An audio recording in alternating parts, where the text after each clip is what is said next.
मेरे बहनों और भाइयों, आज के सभी दोहे गोस्वामी तुलसीकृत रामचरितमानस बालकांड से हैं। आइए इन्हें सरल अर्थ में समझते हैं। सकल कला करि कोटि विधि, हारेउ सेन समेत, चली न अचल समाधि शिव, कोपेउ हृदय निकेत। अर्थात कामदेव ने अपनी पूरी शक्ति और अनेक उपाय किए, लेकिन भगवान शिव की अटल समाधि को भंग नहीं कर सके। इससे शिव के हृदय में क्रोध उत्पन्न हुआ। अब ते रति तब नाथ कर, होई है नाम अनंगु, बिनु बपु व्यापी सबहि पुनि, सुन निज मिलन प्रसंगु। शिव जी कहते हैं कि हे रति, अब से तुम्हारे पति कामदेव अनंग बिना शरीर के नाम से जाने जाएंगे। वे शरीर के बिना ही सबके मन में प्रभाव डालेंगे। आगे तुम्हारा उनसे पुनः मिलन होगा। सकल सुरन के हृदय अस, शंकर परम उछाहु, निज नयन देखा चाहि, नाथ तुम्हार विबाहु। अर्थात सभी देवताओं के हृदय में बहुत उत्साह है। वे अपने नेत्रों से भगवान शिव का विवाह देखना चाहते हैं।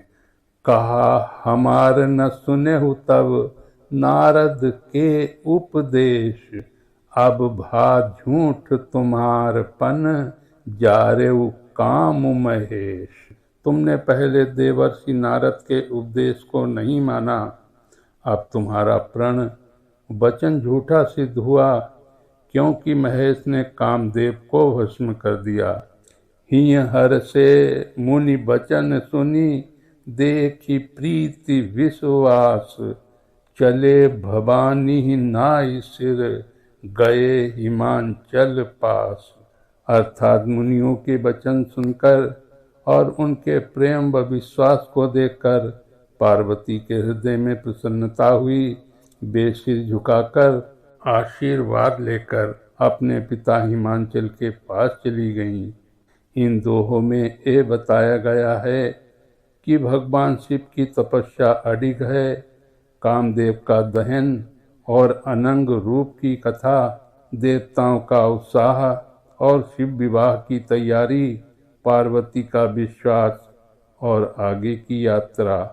लगे सम्हारन सकल सुर, लगे सम्हारन सकल सुर, वाहन विविध विमान, होहि सगुन मंगल सुवद, करहि अप्सरा गान।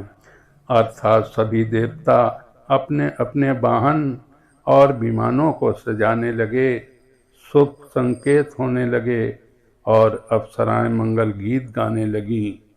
इसका सरल अर्थ है, शिव जी के विवाह की तैयारी शुरू हो गई। देवता अपने वाहनों को सजा रहे हैं, अप्सराएं खुशी में गान कर रही हैं। विष्णु कहा अस बिहसि तब, बोली सकल दिशिराज, बिलग बिलग होई चलहु सब, निज निज सहित समाज। तुलसीदास जी कहते हैं, विष्णु जी मुस्कुराकर सभी दिशाओं के राजाओं दिक्पालों से कहते हैं, आप सब अपने अपने समूह के साथ अलग अलग चलें। अर्थात विष्णु जी सबको व्यवस्थित करते हैं। सभी अपने अपने दल के साथ चल पड़ते हैं। नाचहि गावहि गीत, परम तरंगी भूत सब, देखत अति विपरीत, बोलहि वचन विचित्र विधि। अर्थात शिव जी के गण भूत प्रेत आदि आनंद में नाच गान कर रहे हैं। उनका रूप और व्यवहार बड़ा विचित्र है, जिसे देखकर लोग आश्चर्य करते हैं। शिव बारात में भूत प्रेत भी शामिल हैं। उनका नाच गाना अनोखा और थोड़ा विचित्र लगता है। जगदम्बा जहाँ अवतरी, जगदम्बा जहाँ अवतरी, सो पुर बरन की जाई, रिद्धि सिद्धि संपत्ति सुख नित नूतन अधिकाई। अर्थात जहाँ जगदम्बा ने अवतार लिया उस नगर का वर्णन नहीं किया जा सकता। वहाँ प्रतिदिन रिद्धि सिद्धि संपत्ति और सुख बढ़ते रहते हैं। पार्वती जी का नगर अत्यंत समृद्ध है। वहाँ हर दिन सुख और समृद्धि बढ़ती है। समुझि महेश समाज सब जननी जनक मुस्काही। बाल बुझाए विविध विधि निडर होहु डरु नाही। अर्थात महेश की बारात समाज को देखकर माता पिता मुस्कुराते हैं और बालिका पार्वती को विभिन्न प्रकार से समझाकर कहते हैं, डरो मत, निडर रहो। इसका सरल अर्थ है, शिव बारात का रूप थोड़ा अलग है। माता पिता पार्वती को ढांढस बंधाते हैं, उसे न डरने की सलाह देते हैं। ये दोहे हमें संदेश दे रहे हैं, शिव विवाह की भव्य तैयारी, देवताओं की उत्सुकता और व्यवस्था, शिव बारात का अनोखा स्वरूप, पार्वती के घर की समृद्धि और माता पिता का स्नेह।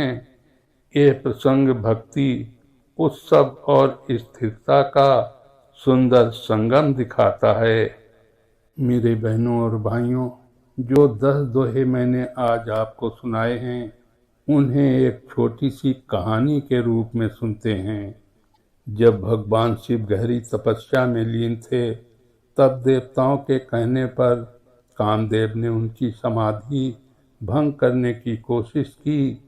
उसने अनेक उपाय किए, लेकिन शिव जी की तपस्या अडिग रही। अंत में शिव जी को क्रोध आ गया और उन्होंने कामदेव को भस्म कर दिया। कामदेव की पत्नी रति बहुत दुखी हुई। तब शिव जी ने उन्हें सांत्वना देते हुए कहा कि अब उसका पति अनंग बिना शरीर के रूप में सबके मन में रहेगा और समय आने पर उससे फिर मिलन होगा। इधर सभी देवताओं के मन में बहुत उत्साह था, क्योंकि वे शिव जी और पार्वती जी का विवाह देखना चाहते थे। सब लोग ये भी कहते हैं कि पहले नारद जी की बात न मानने से यह स्थिति आई, लेकिन अब सब कुछ ठीक हो रहा है। मुनियों की बात सुनकर पार्वती जी के मन में खुशी और विश्वास बढ़ा। वे अपने माता पिता हिमवान के पास लौट आईं। इसके बाद विवाह की तैयारियां शुरू हो गईं। सभी देवता अपने अपने वाहनों और विमानों को सजाने लगे और अप्सराएं मंगल गीत गाने लगीं। विष्णु जी ने सबको व्यवस्थित होकर अलग अलग दलों में चलने के लिए कहा। शिव जी की बारात बहुत अनोखी थी। उसमें भूत प्रेत और गण नाच गान कर रहे थे, जिन्हें देखकर लोग आश्चर्य कर रहे थे।